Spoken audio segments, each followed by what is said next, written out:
Slurpty-derp, my G's. I hope you're all doing great. I want to give a little thank you to everyone recently for, the new subscribers that we've had. Thank you to my G's for booking in some lessons with me as well recently. I actually had a first donation ever as well, so that was very, very helpful. So thank you as well. And also some new people come and bought some preset packs, which was great.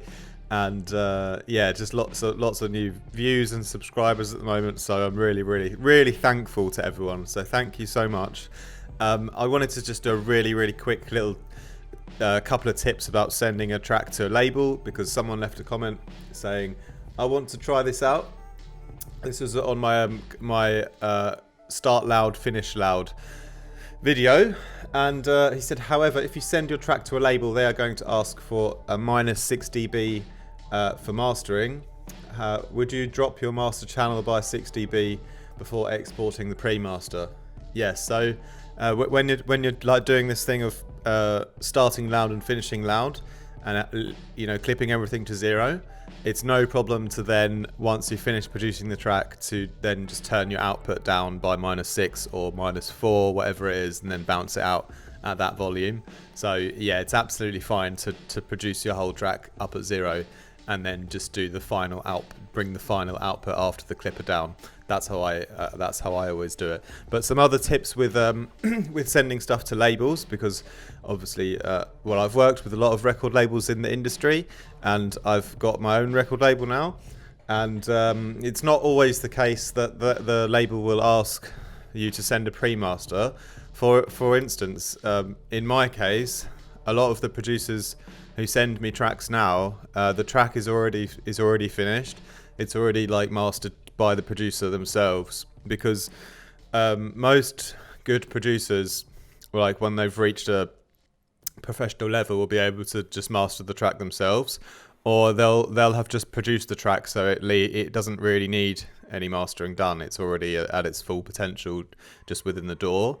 So bear that in mind as well, that you should aim to get your track to be as close to the finished product as possible always.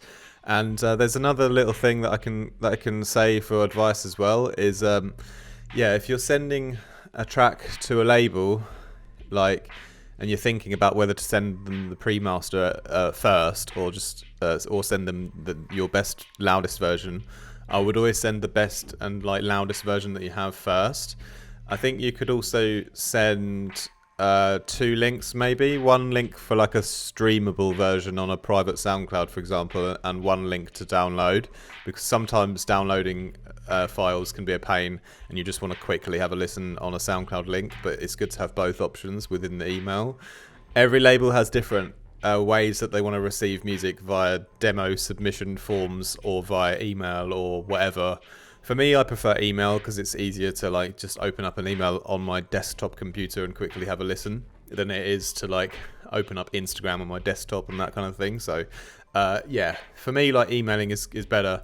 But also I would always want to hear the best and most loudest version that you've got, because I don't really have enough time to boost up a pre-master up to 0 and then check it and see if you've done a good mix down. I need to know what you've been able to achieve up to 0 from the beginning. It's just a lot easier and quicker to find out how the track is stacking up in terms of its clarity and quality and loudness. And if I can give any other tips about dealing with record labels, don't put your faith in one record label. Even if you really like a particular label, they're not necessarily going to like your music. And you could be really obsessed with a label and really want to sign with them, but they might just not dig your vibe. And it might not even be that your track's bad, because it could just be a subjective thing.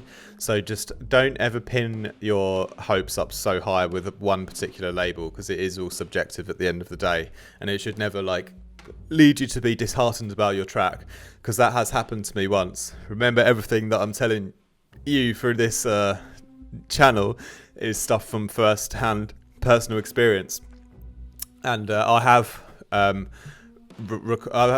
produced a track that I really loved and sent it to a label, and they destroyed it.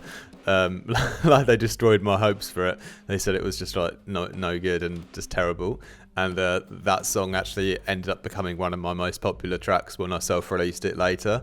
And it was just that one particular label that didn't like it, but I'd attached myself too much to one particular label's opinion. So always keep try to see. It's difficult to separate it in your mind, but if you can, try to be like, having a label release with a one particular label is an added bonus, but it's not like tied to your own personal belief about your music, And to be honest, guys, as I get more and more down my music production journey now, I just really enjoy the creation and the expression process, and it's almost just like therapy for me, So like it's cool to try and then promote your music and like get it onto labels and like do other stuff, but like the whole heart and soul and joy of the track is like when I'm writing it for myself, So never try too hard to like fit into a narrative of a label or fit into a narrative of an industry, and you'll probably get more success in the end anyway when you do just chase your own like intuition of the kind of music that you want to make, because it's probably going to stand out more when you've done that. So yeah, go for record labels. Keep it short and sweet with them. Don't expect a reply always. Send them your best work, send them your loudest work. You should be able to get that all done yourself if you've trained yourself well as a producer. Like, just send them the best version, what you've got, and then if they want to arrange mastering it for you, then you can sort out the details afterwards. But in the initial reaching out message or email, I would send always my loudest and best work, and then if they need a pre-master, you can just arrange that afterwards. And yeah, you can totally just like go back into your project and turn the output down and rebounce it out, and then the mastering engineer will have enough headroom to like make changes to the mix down, but yeah, always produce high and stay high for the majority of the time. Yeah, that's about it for today. Just my little advice on record labels. I hope that was a helpful video for you guys. I'm gonna crack on with some more mix down tutorials very soon, but I wish you all absolutely amazing weekend. Have an amazing time, lots of productivity, and or rest. Actually, it's up to you really. I mean, hopefully you can be a little bit productive with your music, but not overdo it, and also rest as well is what I'm trying to say. All right, my G's, much love, more from me soon. Ciao.